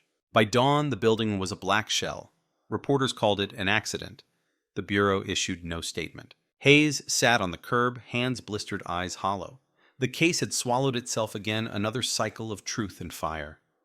But in the pocket of her jacket, she still had one thing they didn't know about a flash drive she'd taken from the safe before handing everything over.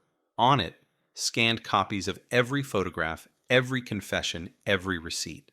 She whispered to herself, voice raw, "You can burn the building, but not the truth." Somewhere far off, sirens wailed through the mist, the sound of justice, or its ghost. And as the first sunlight broke over the ruins of the station, Eleanor Hayes made a vow, not as a detective, not as a cop, but as the last witness left standing. This time, no one was burying Anna Wilkes again. Smoke still clung to her hair hours after the fire was out. The station was gone. Walls collapsed, records, melted evidence reduced to a smear of ash and carbon. Marlow Creek woke to the smell of its own sins burning. They called it an electrical fault. Hayes called it what it was, a message. She drove until the road disappeared into fog. Her body ached. Her lungs raw from the smoke, but her mind wouldn't stop replaying the moment Officer Reed's face flickered in the firelight. The loyalty of men like him didn't come from faith, it came from fear. Fear of what the files contained. Fear of the truth spreading beyond the county line. She pulled off onto a dirt road parked near the edge of an abandoned quarry and sat in silence. The flash drive in her pocket felt like it weighed 100 pounds. It wasn't just data, it was history, poisoned, rotting, and still breathing. She opened her laptop, inserted the drive, and watched the folder open like a wound. Photos, handwritten confessions. A full list of payments and recipients. Names she recognized, names that still held office. The sheriff's network had never died. It had evolved new uniforms, new titles, same corruption. She wasn't chasing ghosts anymore. She was chasing men who still signed paychecks. The glow of the screen painted her face pale blue as she sent the first email. Anonymous address, encrypted attachment, subject line, truth doesn't burn. Then another. And another. Local papers, state press, one national outlet. Within minutes, the files were moving faster than bullets. Once they were out, she couldn't take them back. The story had left Marlow Creek. She turned off the laptop and sat in the dark, listening. Somewhere in the distance, thunder rolled. Or maybe it was engines. By dawn, the world was already waking to the storm. News anchors spoke her name, half whispered, half sensationalized. Detective exposes decades of cover-up. Cold case scandal shakes law enforcement. Who killed Anna Wilkes? Her phone wouldn't stop ringing. Unknown numbers, threats, warnings. Then, one voice, she recognized the Bureau agent from before. His tone was clipped cold. You had no authorization to release classified evidence. Hayes almost laughed. You had no authorization to destroy it. Do you realize what you've done? Yeah, she said. I broke the silence. She hung up before he could respond. That afternoon, she stopped for gas on the highway. Her reflection in the glass looked older than yesterday, eyes ringed with exhaustion, jaw tight. A teenage attendant glanced at her badge and then at the news on the small TV above the counter. You're her, he said quietly, the cop who blew it open. She didn't answer. She just nodded once paid and left. The motel she checked into that night sat at the edge of nowhere, flickering neon sign buzzing like a dying insect. Room 12 smelled of mildew and rain. She locked the door, pulled the curtains, and collapsed on the bed. For a moment, she thought of quitting, disappearing like Rivers had, letting the world chew on the story while she vanished. But that wasn't in her blood. Then her burner phone buzzed. One message, no number, just a photo. A child's drawing, crayon lines. A woman with red hair, her hair standing beside a grave marked with a cross. And beneath it, scrawled in uneven handwriting, they know where you are. She sat up, every muscle tightening. Whoever sent that wasn't bluffing. Within an hour, she was gone again, car cutting through the endless gray of the interstate. Headlights, blurred rain streaking the windshield. Somewhere out there, the machine that Wilcox built was still turning, and she had just jammed herself inside its gears. She called an old friend in the Bureau, one she trusted, retired, now living quiet in Arizona. They're watching me, she said. It's not over. Of course it's not, he replied. You exposed a system. Systems don't die in a day. They die screaming. Then I'll make them scream. He gave her a number, a journalist, someone off the grid. If you want this to survive, you need to hand it to someone who can't be silenced. 2 days later, she met the reporter in a diner off Route 41. The kind of place where time stood still, black coffee linoleum floors, jukebox, playing songs no one remembered. The reporter was young, sharp eyes, too bright for someone used to the dark. Hayes slid the flash drive across the table.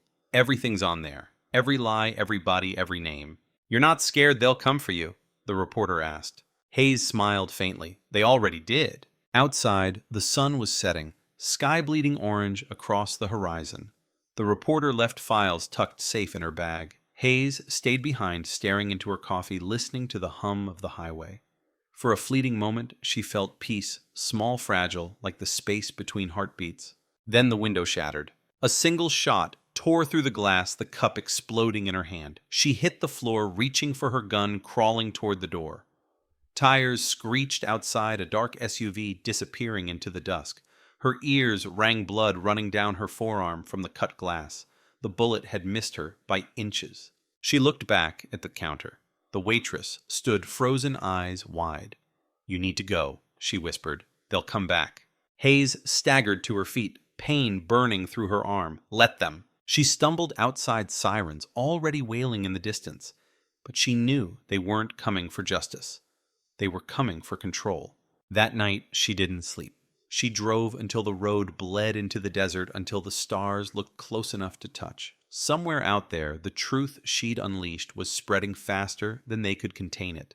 The next morning, headlines hit every screen in the country. Sheriff's legacy exposed. FBI reopens decades of cover-ups. Detective Hayes in hiding. They tried to discredit her, said she was unstable, obsessed, reckless.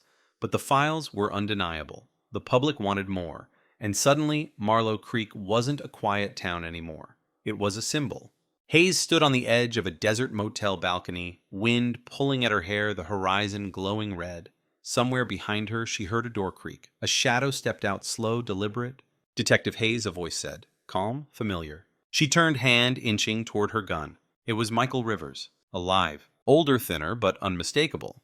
His eyes burned with something between guilt and defiance. They said you were dead, she breathed. He shook his head. They needed me dead. Why show up now? Because, he said, voice trembling, you've only uncovered half of it? And as the wind howled through the desert, carrying the smell of ash and distance, Hayes realized the cold case wasn't over, it had only just begun to thaw. The desert wind carried dust like old memories, scraping across the motel's cracked walls. The sign outside flickered, vacancy, a heartbeat in neon.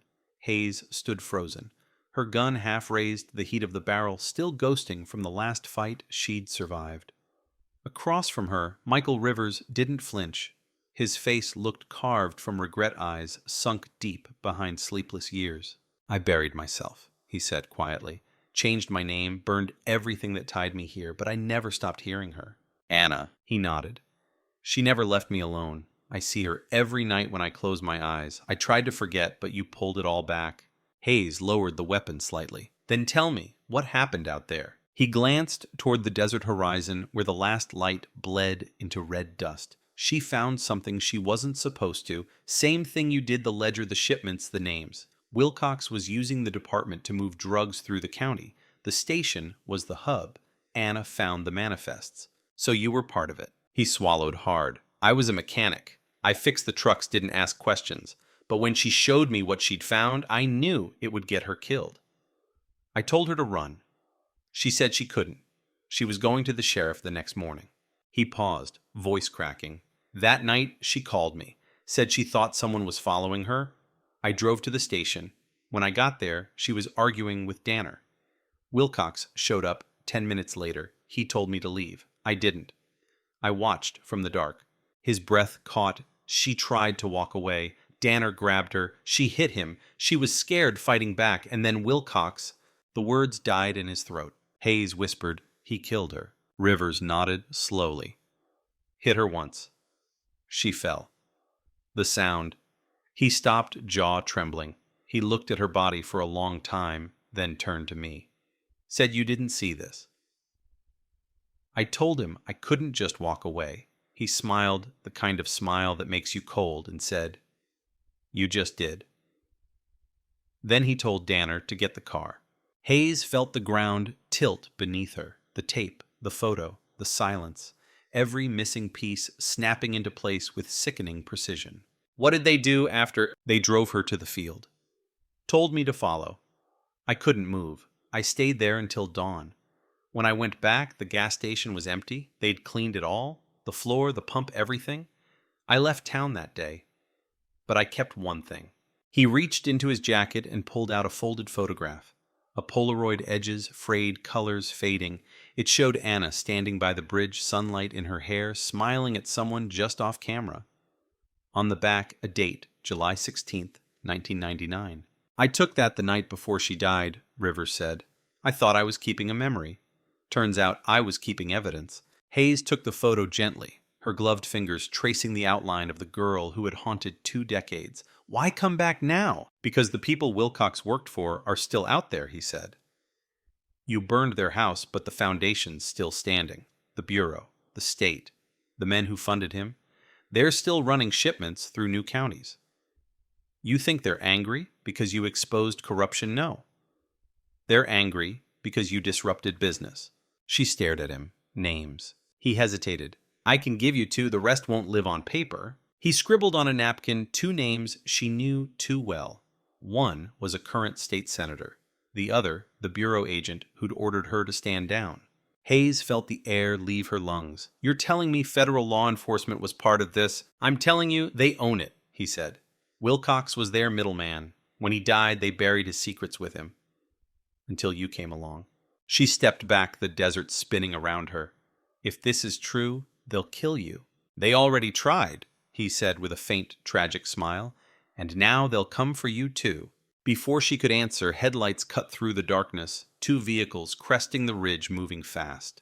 Rivers turned, panic flickering across his face. You brought them here. No, she hissed. They found us. The first SUV skidded to a stop, doors flying open. Muzzle flashes lit the night. Hayes grabbed Rivers and dove behind a concrete barrier, bullets sparking off metal. The motel sign exploded above them, raining glass. Get to the car, she shouted. They sprinted through the sand, ducking between cars. Rivers fired once, then, again, the recoil shaking his arm. Hayes covered him, her own shots echoing against the canyon walls. One of the attackers dropped, another shouted into a radio. She reached the driver's side, jammed the key engine, roaring to life. Rivers slid into the passenger seat, blood streaking his sleeve. Go. The car fishtailed across gravel bullets, chasing them down the road. In the rearview mirror, the motel was a silhouette of flame, another erasure. Miles later, the shooting stopped.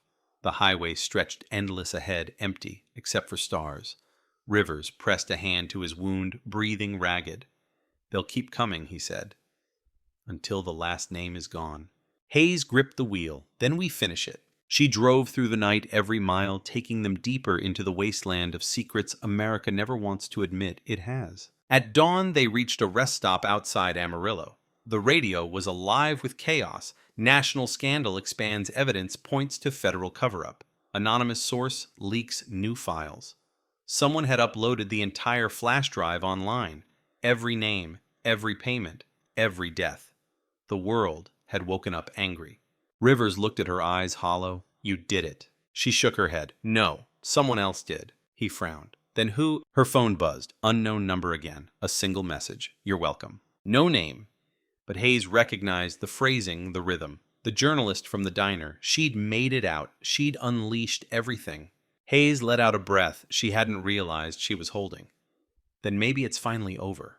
Rivers stared out the window. You don't believe that? No, she said. I don't? He turned to her, voice weak but steady. If we go back, we die. She met his gaze. If we don't, they win. He smiled faintly as if surrendering to fate. Then let's finish what we started. Outside, the sky was burning orange, the first light of another long fight. The world was watching now, but the real war was still in the shadows, where badges hid blood and truth cost more than any life. Hayes put the car in gear dust, rising behind the tires. Let's go home, she said. And as they disappeared into the horizon, Marlow Creek waited, the quiet little town that had tried so hard to forget about, to face everything it buried beneath its soil. They reached the outskirts of Marlow Creek at dusk. The sky burned copper, the clouds heavy with stormlight. The horizon split between memory and war. Hayes gripped the wheel so tightly, her knuckles whitened. The town looked smaller now, but somehow more dangerous. Every window seemed to watch them return. This is it, Rivers asked quietly. This is it, she said. Where it started, where it ends. The radio was dead. No signal, no chatter, just static, like the town itself was holding its breath. As they crossed the bridge, Hayes saw the first flash of movement headlights appearing in the rearview mirror, then another. 2 black SUVs. She slammed the gas, the old engine screaming as they tore through the empty streets. Hold on, she shouted. The first bullet cracked the side mirror. Rivers ducked, pressing a blood-soaked rag against his arm. The SUVs gained fast engines, roaring like beasts. Hayes swerved onto Main Street tires, screeching past the church, past the diner, where whispers had once started everything. The second SUV pulled alongside. A man leaned out the window, tactical gear silencer, dead eyes. Hayes jerked the wheel, slamming into him. Metal shrieked. The vehicle spun, collided with a lamppost fire bursting into the night. The other SUV kept coming. Rivers fumbled for the glove box, pulled out her backup pistol. We can't outrun them. Wasn't planning to. She cut the lights, veered down a back road that twisted toward the sheriff's old property, the field where Anna's body had been found. The place had become her nightmare and her map. She skidded to a stop beside the ruined barn, both of them spilling out weapons raised. The night was alive now. The sound of engines closing and boots hitting gravel commands shouted through static. She counted at least 5 men, maybe 6. They won't take us alive, Rivers said. They won't have to, Hayes replied. We're going to show them the truth. She grabbed the flare gun from the trunk, fired it high into the sky. The red light burst above the field, painting the night in blood. For a heartbeat, the whole town could see smoke rising from the old barn, 2 figures standing at its edge, defying the silence. The men approached in formation, rifles drawn. Detective Hayes, one of them, shouted through a megaphone, "You are under arrest for obstruction of justice and unlawful disclosure of classified material. Surrender now." She laughed bitter and sharp. "You want me? Come get me." They opened fire. Bullets tore through the wooden walls, splinters flying. Hayes ducked behind the tractor frame, returning shots in controlled bursts. Rivers covered the left flank, limping blood streaking his sleeve. The flare's light flickered above them, dying into smoke. One of the attackers tried circling wide. She caught his shadow, fired once, and he went down hard. Another grenade hit the ground near the barn, smoke, not fire. Tear gas. Back she coughed, dragging Rivers behind the hay bales. The acrid sting filled her lungs, vision blurring. "We need elevation." They stumbled up the side hill overlooking the property, using the terrain as cover. Lightning split the sky, a natural flashbulb, catching the scene in a single terrifying frame. The SUVs below the men fanning out the field, where Anna Wilkes had died, glowing pale under stormlight. "This is where he buried her," Hayes whispered. "And this is where they'll bury us if we don't finish this." Rivers raised the pistol, voice raw. "Then let's make it count." Before she could answer, another figure appeared at the edge of the field, trench coat whipping in the wind flashlight, cutting through the haze. Not tactical gear, civilian. Hayes squinted. The outline was familiar. The reporter. "What the hell is she doing here?" "She followed the signal," Rivers said. "She's broadcasting." Indeed, the woman held a small satellite transmitter. A red light blinked on the camera strapped to her chest. The feed was live. Hayes' pulse spiked. "They're seeing this. The whole country." The agents below hesitated. For the first time, their formation broke. Orders crackled through earpieces, panic bleeding through the precision. They hadn't expected witnesses. Hayes seized the moment, lighting down the slope, firing into the air. "You can shoot me!" she shouted, voice echoing through the valley, but everyone's watching now.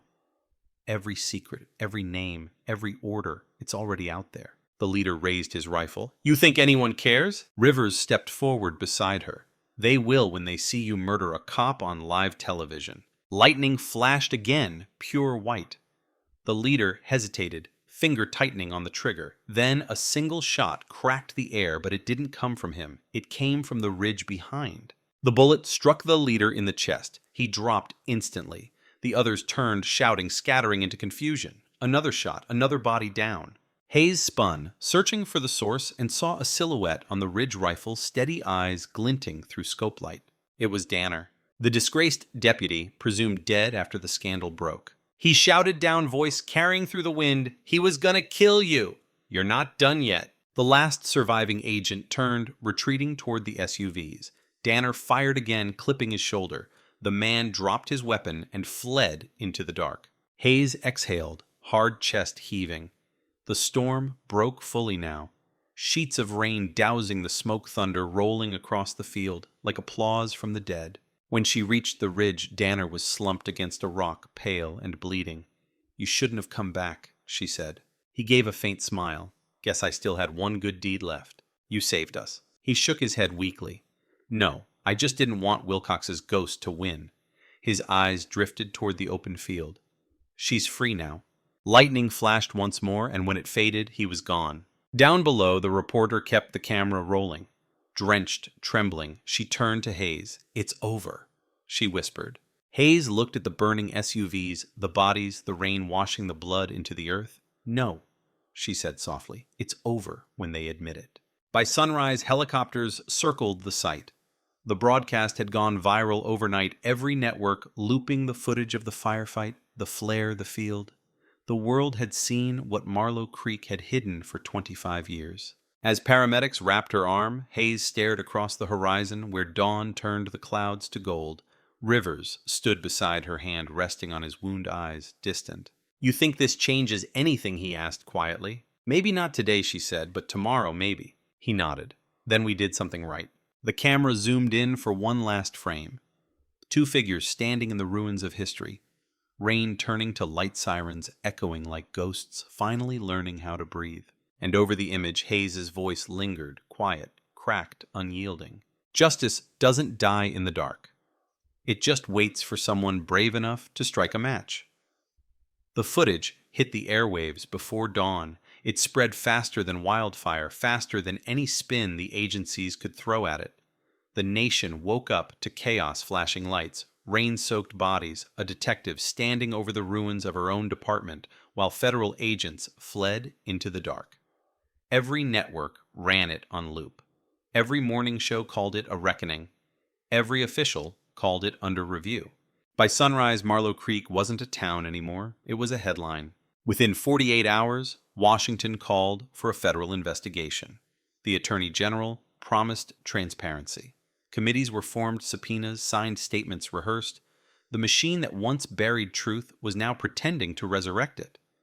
And in the middle of it all, Eleanor Hayes. They flew her to D.C. in a black sedan with tinted windows. Her badge confiscated, her name dragged across every news ticker in America. Whistleblower or traitor, one headline asked.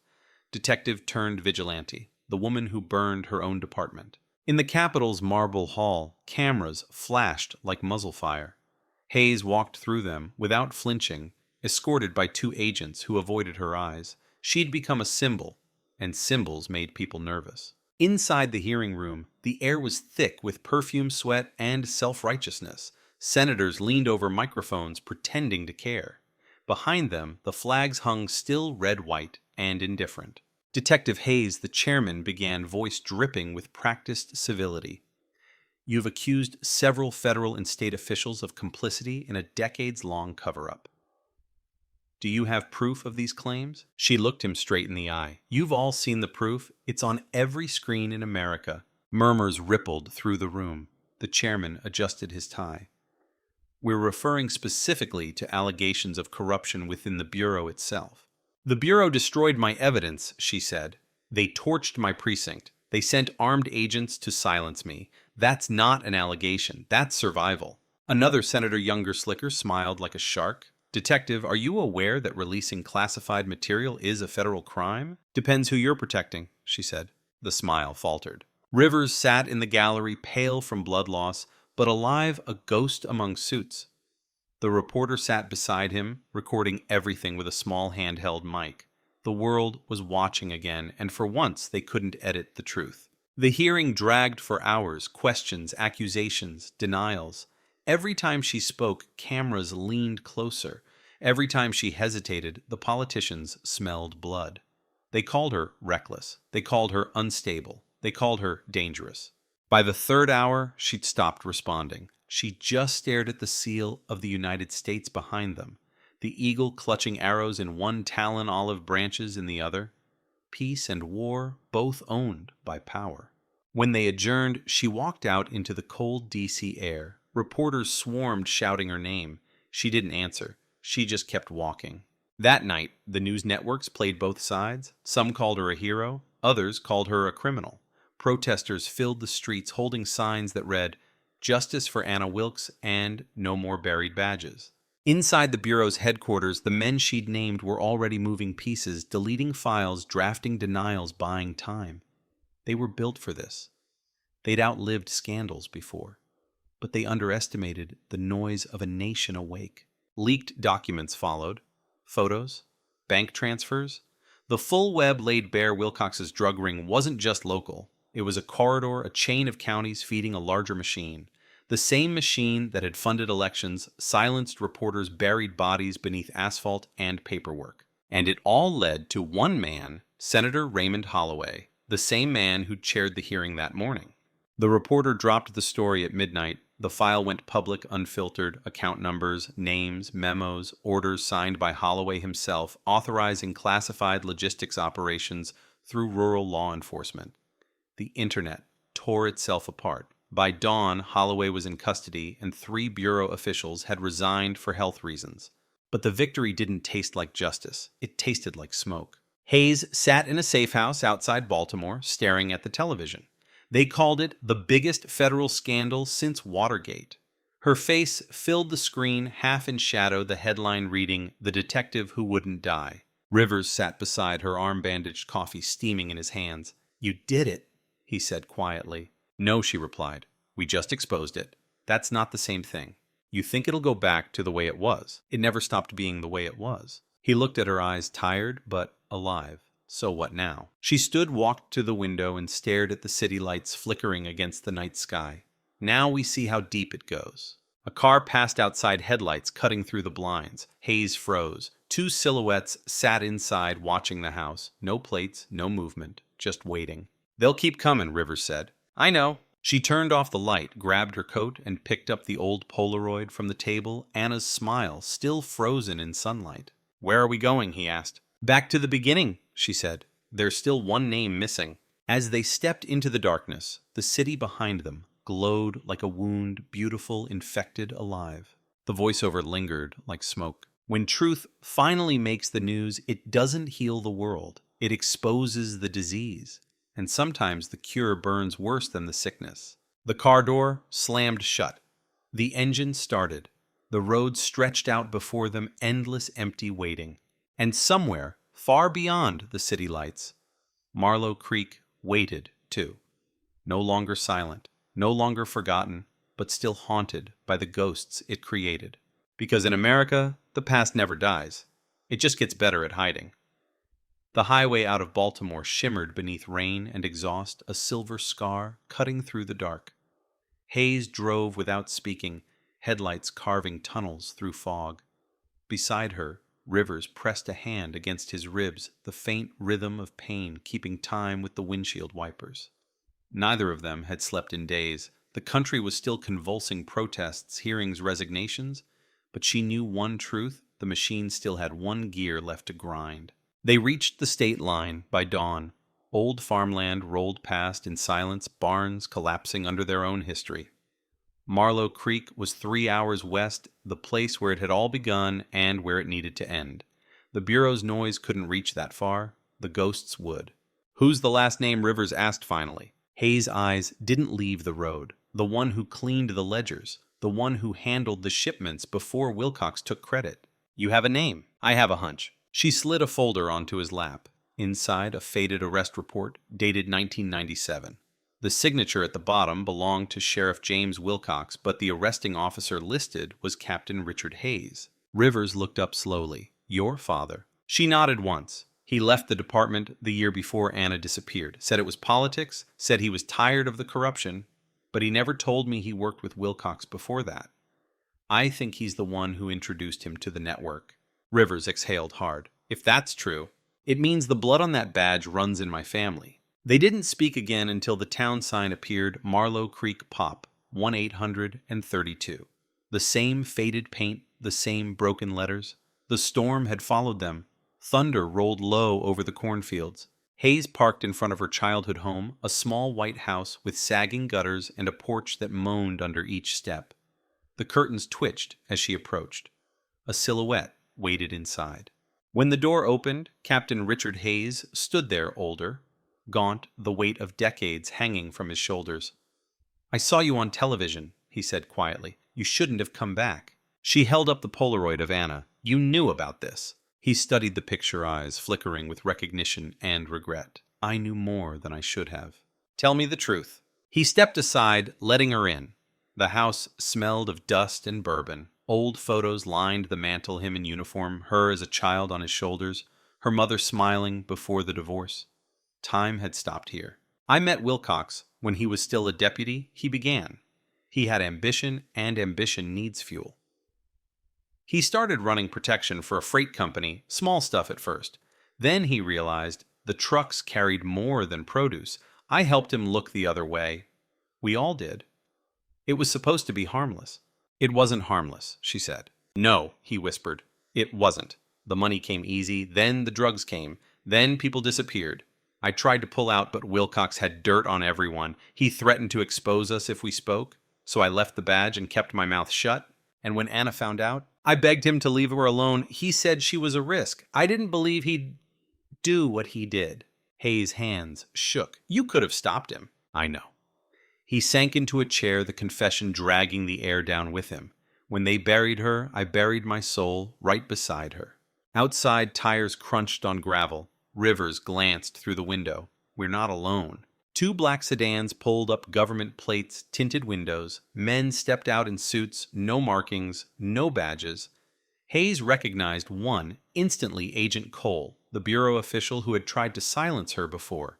Her father stood slowly. "They said they'd let me live if I kept quiet." "They lied," she said. The front door splintered before she finished the sentence.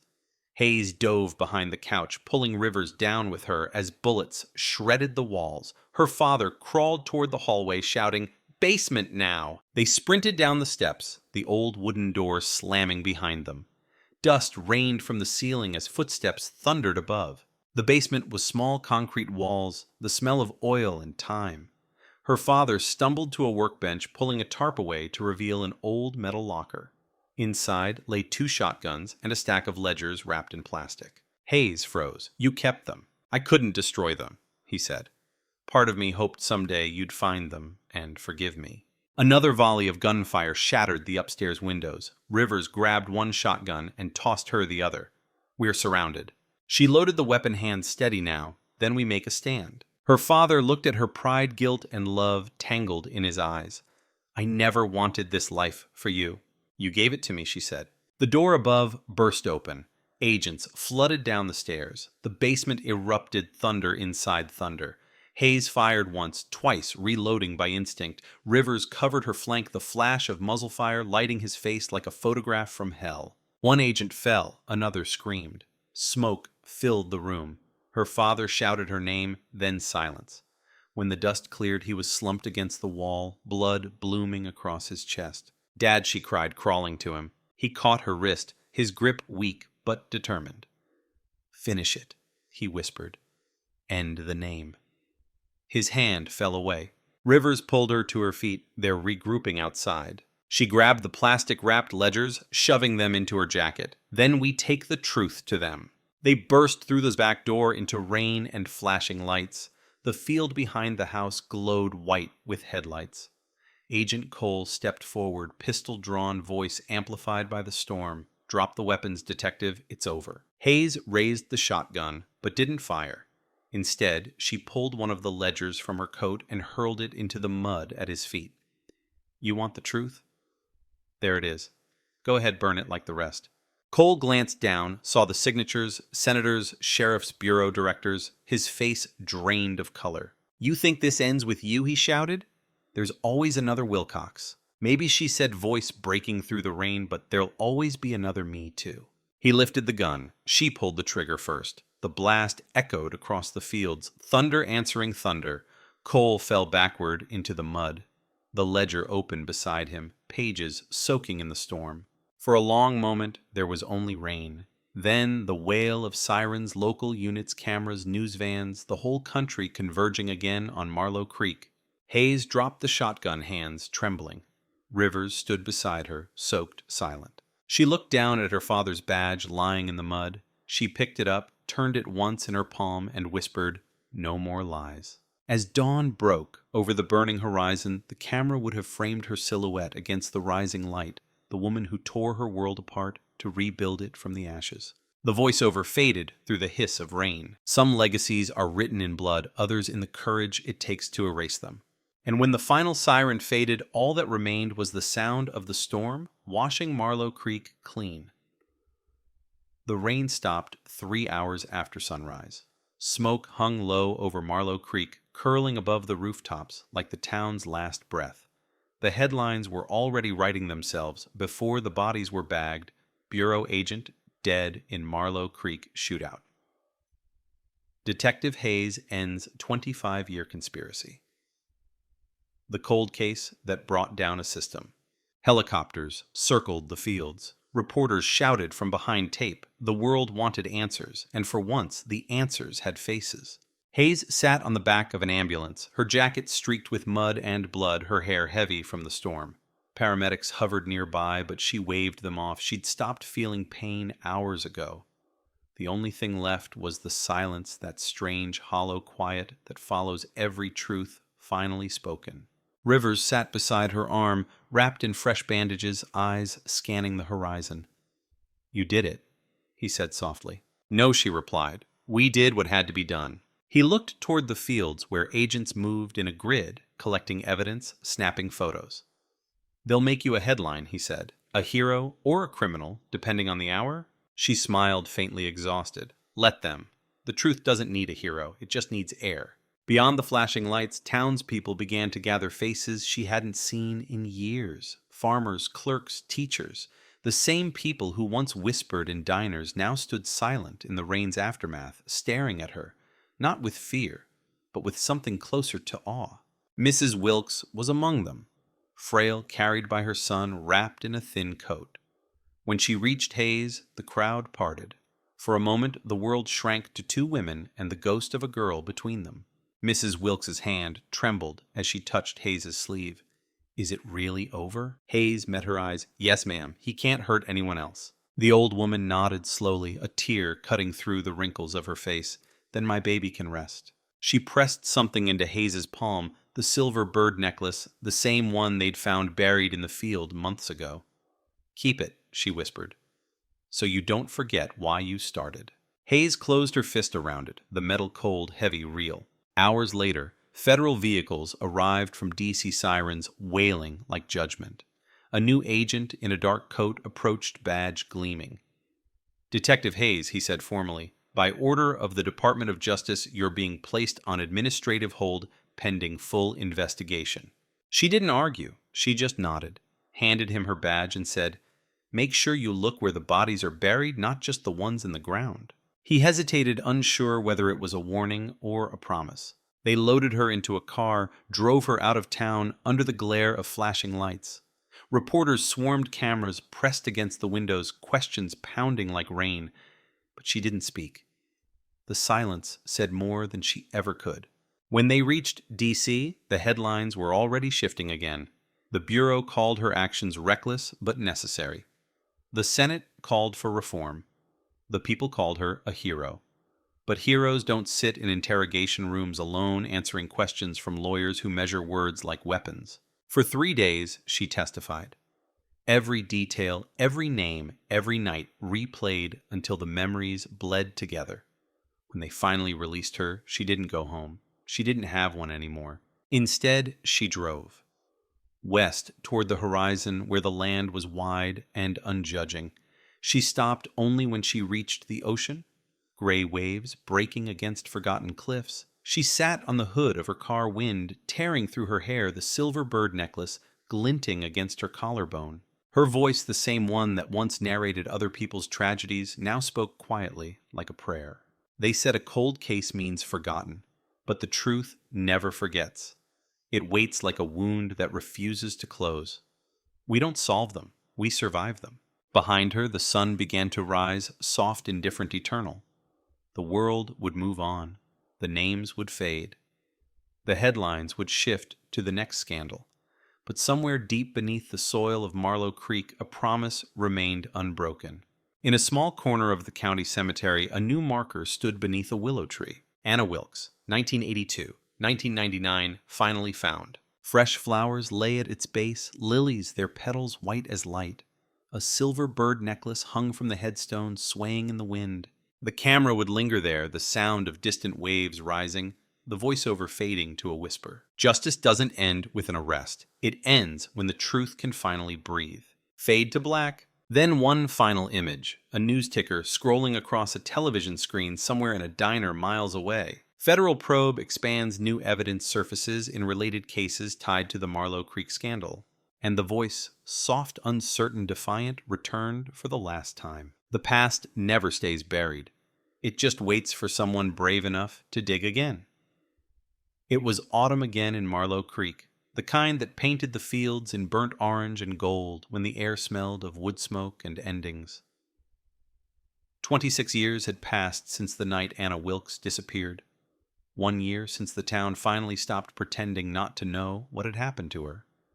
The news vans were gone now, the cameras had moved on, but some ghosts stayed behind, quiet ones, the kind that don't haunt, just linger. Eleanor Hayes parked by the cemetery gate, the gravel crunching beneath her tires. She sat for a moment, hands resting on the steering wheel, watching the wind move through the willow trees. The badge was gone, the title was gone. The Bureau had let her go honorably, which in Washington was just another way to say inconvenient, but unbreakable. She didn't miss the job. She missed the fight. The air was cold as she stepped out, her breath curling in the morning light. She walked the narrow path between gravestones until she reached the one she'd come for, small, simple white marble. Anna Wilkes, 1982. 1999, finally found. Someone had left fresh flowers again. She didn't know who. Maybe the town, maybe no one. Maybe the wind had learned kindness after all this time. She knelt beside the grave, brushing away a leaf that had landed on the engraved bird symbol. "Hey, kid," she murmured. The world's still a mess, but at least it remembers your name. A small silver chain hung from her neck, the bird pendant Mrs. Wilkes had given her. It caught the light like a spark that refused to die. From her coat pocket, she pulled out a folded newspaper, yellowed now, edges torn. The headline read, National Reform Act passes whistleblower cases, prompt federal overhaul. It had taken months, but something had changed. A little. Not enough, but something. Hayes smiled faintly. Guess you started a revolution, huh? The wind picked up, carrying the faint hum of a far-off train. She remembered the night she'd found Anna's body, the feel of that earth between her fingers. She remembered her father's voice, broken by guilt and rivers bleeding in the rain. She remembered every face that had fallen before the truth and every one that had turned away. Closure, she whispered, trying the word out loud like it was foreign. They love that word on TV. Makes people feel safe. She shook her head. There's no closure, Anna, just choices, and we keep choosing whether to look away. Her phone buzzed in her pocket. Unknown number. She hesitated, then answered. Detective Hayes? A voice asked, female, young, uncertain. I don't do that title anymore. I know. I'm calling from the state task force. We're reviewing old homicide cases, ones connected to the Marlow Creek investigation. We found something. A box marked Evidence 24B. It has your initials. Hayes frowned. What's in it? An audio cassette dated July 17th, 1999. She froze. The air around her seemed to stop moving. That tape was destroyed. That's what the log says, the voice replied. But it's here. Would you like it sent to you? Hayes looked down at Anna's grave, the wind tugging at her hair. No, she said softly. Play it. There was a click, then static. Then a sound she hadn't heard in decades, a voice. Faint, frightened, young. Please, someone's following me. Anna's voice. Hayes's throat closed. She gripped the phone tighter as the voice continued. They're in a patrol car. I see the lights. Then a second voicemail, low commanding. Get in. And then silence. The line hissed, crackled, and ended. The task force officer came back on. Detective, are you there? Yes, Hayes whispered. Should we archive it? No, she said. Send it to the public record. Under what case title? Hayes looked at the grave again. Not a case, she said. A warning. She hung up and stood slowly staring out across the golden fields. The sun broke through the clouds, washing the stones in light. She let the warmth hit her face, her eyes closing for a moment. Behind her, footsteps crunched softly on gravel. She turned to see Rivers approaching, his limp heavier now, his smile small but genuine. You still talking to ghosts? He asked. Only the ones that listen. He handed her a paper cup of coffee steam, curling into the cold. They're naming a park after her, he said. Anna Wilkes Memorial Green. The mayor thought you should know. Hayes smiled quiet. Good, she deserves trees. They stood there for a while, side by side, watching the wind ripple through the grass like a tide. After a while, Rivers asked, You ever think about leaving all this behind? She laughed under her breath. I tried, but it follows me. It always will. Then what now? She looked back toward the gate where the road stretched away into the horizon. Now I listen. He raised an eyebrow. For what? For the next voice that calls. The camera would pull back slowly. The two of them standing by the grave, the fields turning gold under the sun, the wind carrying the faint sound of a train in the distance. Her voice would fade in older, softer certain. The dead don't need revenge. They need witnesses. And as long as someone's still listening, justice isn't cold yet. Fade to black. The screen would stay dark for a moment, the sound of wind and rustling grass lingering, and then faintly, the echo of Anna's voice one last time. Thank you. Then silence.